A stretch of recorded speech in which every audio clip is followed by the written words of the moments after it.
My name is Regev, and I represent the naturalaristocrat.com, where I'm the senior editor. Nice to Hi. meet you. Great to meet you guys.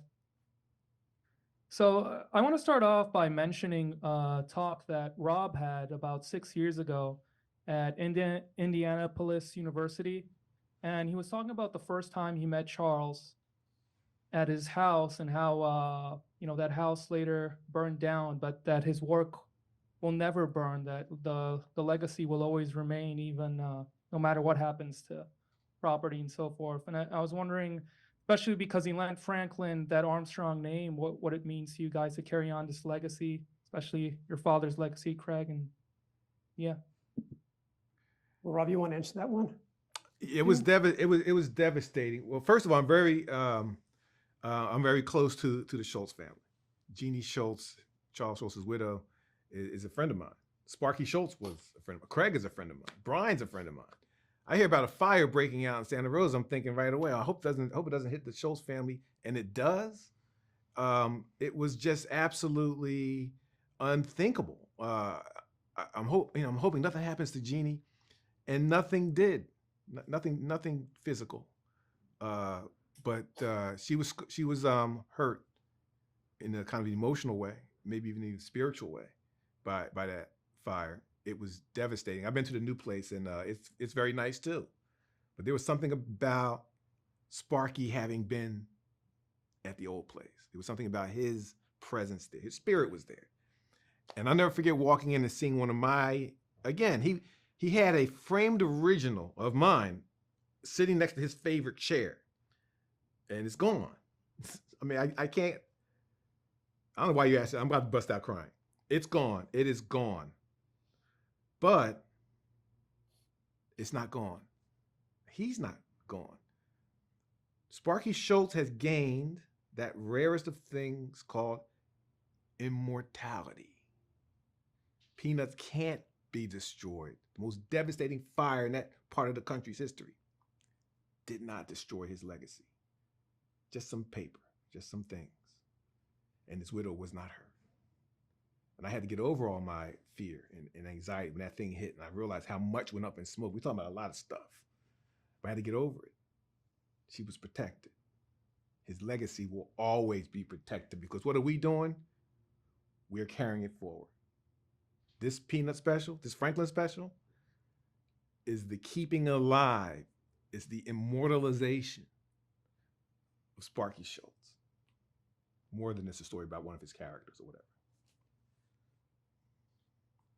Yeah, I found it really interesting how much the film really adheres to the original comic strips.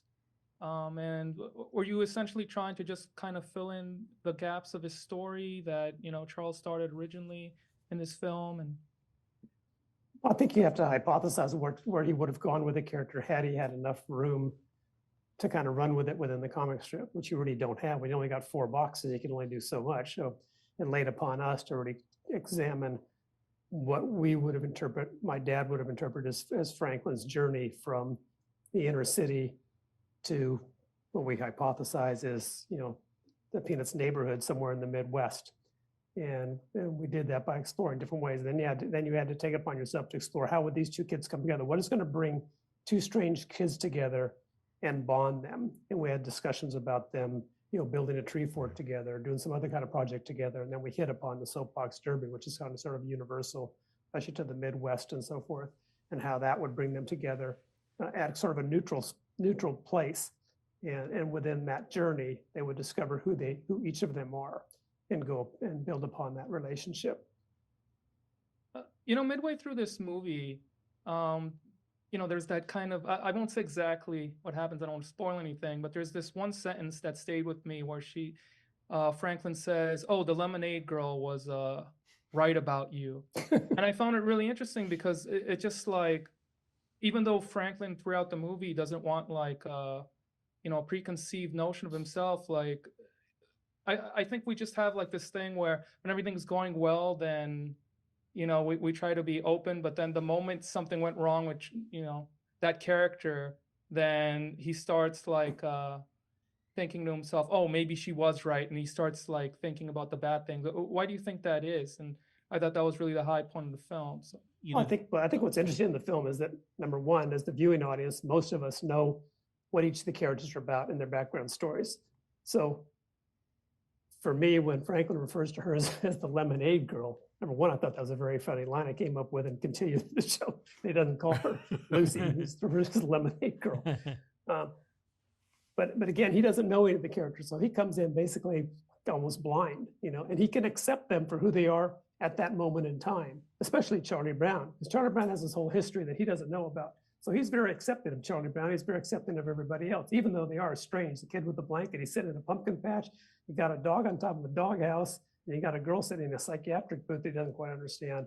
And yet he accepts them all for who they are. And I think that's what the world really needs, is us to be more accepting, not judging everybody. Because if you just came in and started judging all these kids, you would turn and run.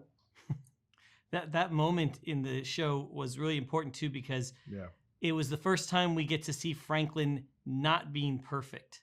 He's always trying so hard to be friendly and outgoing and everything, and he finally lets his frustration out on Charlie Brown, and that's real. We're not perfect people. We get frustrated, we get angry, we make mistakes, and it's a great opportunity for him to learn the lesson that Charlie Brown teaches him, which is, and that's okay. We accept that because we're friends. Things aren't perfect. We can be mad, and it's temporary. What's lasting longer is our friendship, our connection. Yeah, we could do 45 minutes. It's a great point you're bringing up. We could be talking about this for an hour. Yeah. I have to confess to I was very jarred. I did not create that scene. That was more Brian and Neil coming up with that scene, and I thought it was too hard. Whenever you're writing a teleplay or a movie, you establish what each character wants, and then as they pursue their want, they hit a wall. Doesn't matter whether it's an action movie, science fiction, anything. They have to boom, boom, boom, boom, boom. And this moment has to be defined by an emotional low point. Something has to happen, boom. So I actually thought that the low point was too low. Like, I thought that Franklin and Charlie Brown had encountered something and were reacting in a way that you'd never seen in any Peanut special. And I actually bristled against it. But I'm glad those guys beat me up and won. Because you're right. You see that, you learn something as a grown man. That, what were you trying to do? You trying to get through this whole thing unscathed? Do you care about me or not? If so, let's figure out how to keep moving forward. We hit a wall. Let's get through it. It's amazing. It's an amazing moment. So thanks for winning. Thanks, Craig. Thank you. Tell your son thank you. They beat me up. I was thinking, this is a lot, guys. These are little kids watching this. But they were right.